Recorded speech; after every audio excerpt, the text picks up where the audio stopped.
नमस्कार किसान भाइयों, 2 दिनों से लगातार बारिश होने के कारण अलवर जिले की प्याज पूरी तरह से तहस नहस हो चुकी है। और किसान भाइयों, पिछले साल भी बेमौसम बारिश के कारण प्याज की फसल को काफ़ी ज़्यादा नुकसान पहुंचा था।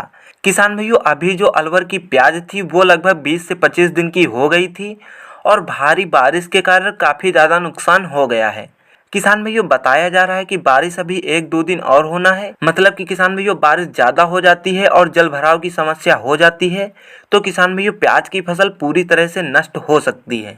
और किसान भाइयों, अगर वहीं बारिश रुकती है और मौसम खुल जाता है तब हमारी फसल से पानी निकलने के बाद हमें क्या क्या सावधानी बरतनी चाहिए और हमारी फसल में आने वाले फंगस से हमें कैसे बचना है, चलिए जानते हैं। सबसे पहले किसान भाइयों, मैं आपको बता दूं कि जैसे ही बारिश रुकेगी वैसे ही किसान भाइयों, हमारी फसल पर थ्रिप्स और माइट का प्रकोप काफी तेजी से फैलना शुरू हो जाएगा, जिसके कारण किसान भाइयों, हमारी फसल में जलेबी रोग लगने की संभावना बहुत ज्यादा बढ़ जाती है। तो किसान भाइयों, सबसे पहले मैं आपको बता दूं कि जैसे ही आपके खेत से पानी निकलता है तब आपको उसमें नाइट्रोजनिक खादों का प्रयोग बिल्कुल भी नहीं करना है।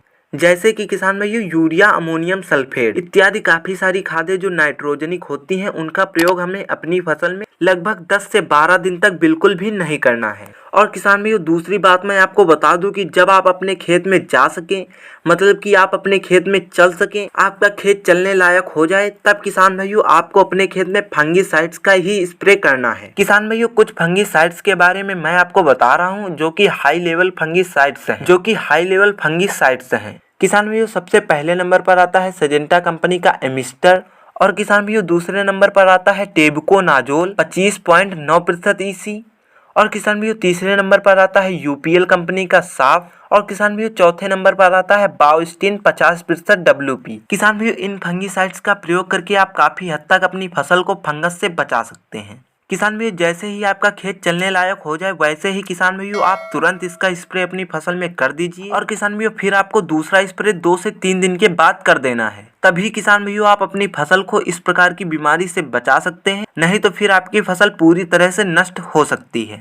और किसान भाइयों, मैं आपको बता दूं कि आप ऊपर से तो स्प्रे कर ही रहे हैं, लेकिन किसान भाइयों नीचे से भी आपको फफूंदनाशक दवाओं का प्रयोग करना है। किसान भाइयों, जैसे कि आती है थाइफिनेट, मिथाइल कार्बेंडाजिम, मैनकोजेब M45, इस प्रकार के फफूंदनाशक का प्रयोग आपको कुछ इस प्रकार से करना है। किसान भाइयों, आपको करना क्या है कि आपको प्रति एकड़ 15 से 20 किलोग्राम SSP या फिर DAP ले लेनी है, मतलब कि सिंगल सुपर फास्फेट या फिर डाई अमोनियम फास्फेट। किसान भाइयों, इन दोनों खादों में से आपको एक खाद ले लेनी है और जो मैंने आपको फफूंदनाशक दवाएं बताई हैं, थाइफिनेट, मिथाइल कार्बेंडाजिम, मैनकोजेब M45, इनको मिलाकर आप अपनी फसल में काफी अच्छे तरीके से बुरकाव कर दीजिए, जिससे कि किसान भाइयों आप काफी हद तक जलेबी रोग और इस प्रकार के फंगस से बच पाएंगे।